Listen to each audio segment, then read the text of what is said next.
I want to bring in now Sheriff Dawanna Witt, the sheriff for Hennepin County, where the deadly shooting happened. Sheriff Witt, thank you so much for being with us. I want to go back to the video. You've seen the video of the shooting yesterday. The vice president and Kristi Noem have said the actions of that ICE officer were justified. What do you think? First, I want to acknowledge the uncertainty, the anger that is going through our county right now. What I would need to see is I've heard their accusations that that this person was following them, impeding them. I would like to see their body-worn cameras showing that that is actually what happened before that deadly incident occurred.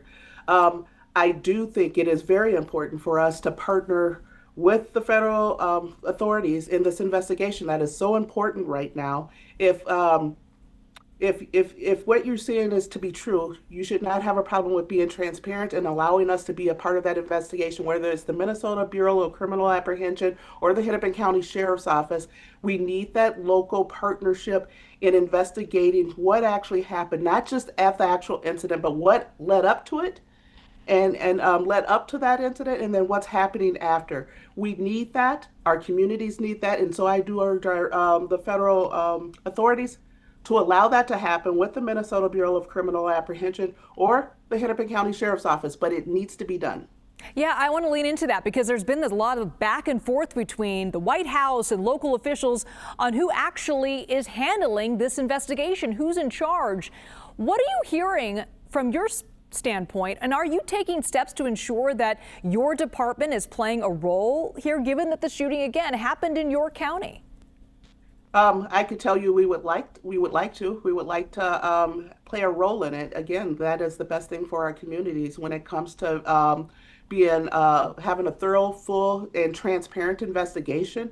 That is what needs to happen. So if our federal entities that are involved truly care about transparency and fairness in our communities, they will do this.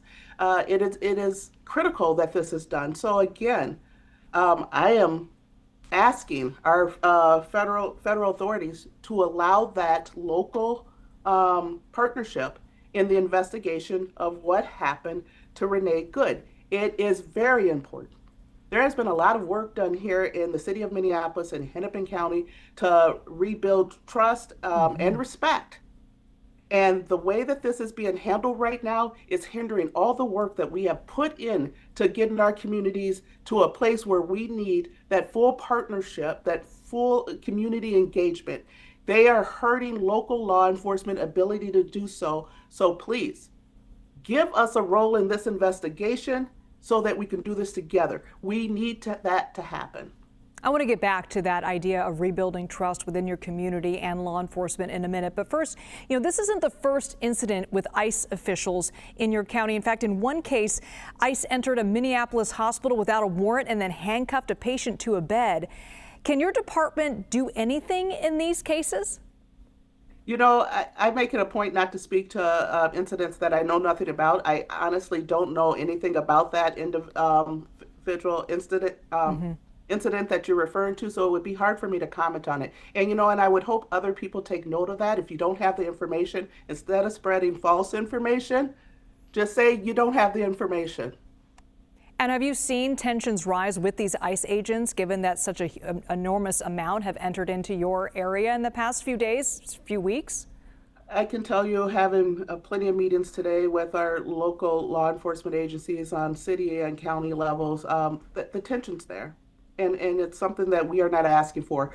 We need to remember that our local law enforcement authorities, we live here, we work here, our kids are going to school here. We have to deal with whatever carnage is being left behind by some of these acts that ICE is causing. Again, I've said it before in other interviews, you can do your job, but be respectful, treat people with respect. Make sure that you are following the law. And hey, for those law enforcement leaders, make sure your people are fully trained to do this very dangerous job in the right way. And most importantly, make sure that they're aware of the law. I want to go back to a point you made earlier during this interview. Your community, as you said, it's still raw from the murder of George Floyd several years ago, and there's still deep mistrust with law enforcement, even though there have been changes and reforms made within your community. What impact is this recent shooting and the influx of ICE agents into your community had on the efforts to rebuild that trust?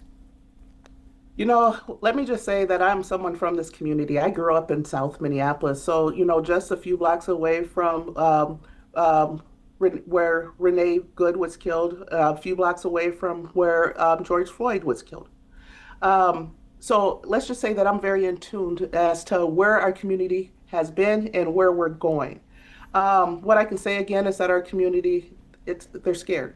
Mm-hmm. And we have spent the last 5 years rebuilding trust, and again, now we're taking 5 steps backwards. You know, trust is essential in public safety, and trust means victims come forward, people report crime, and at a basic level, people need to feel safe in their homes. They need to feel safe leaving their homes. The actions of some, and I want to put emphasis on the word some ICE agents have shattered this trust. Again, we can't keep talking about people in big groups because it's not everybody, but there are some people who are doing their job very poorly. And we need that to stop, because the ones who have to answer for that, the ones who are answer for it, are our local law enforcement people that are out here every day. And that is not right. It's not right. It's not fair. So again, be respectful, know what your job is. Leadership, make sure that they are very well trained. You can't be throwing people out here after 2, 3, 4 weeks, whatever your training is. But let's acknowledge that some of the actions that have taken place by some ICE agents have been despicable. You know, what we saw yesterday, I agree, it was predictable just with some of the things that we've seen going on here in the past month or two. It was predictable, and that is a shame. That's not what anybody wants. So you know what? First step is acknowledging it, and now how do we do better? Hennepin County Sheriff Dawanna Witt, I know you're very busy. Thank you so much for taking the time. Thank you.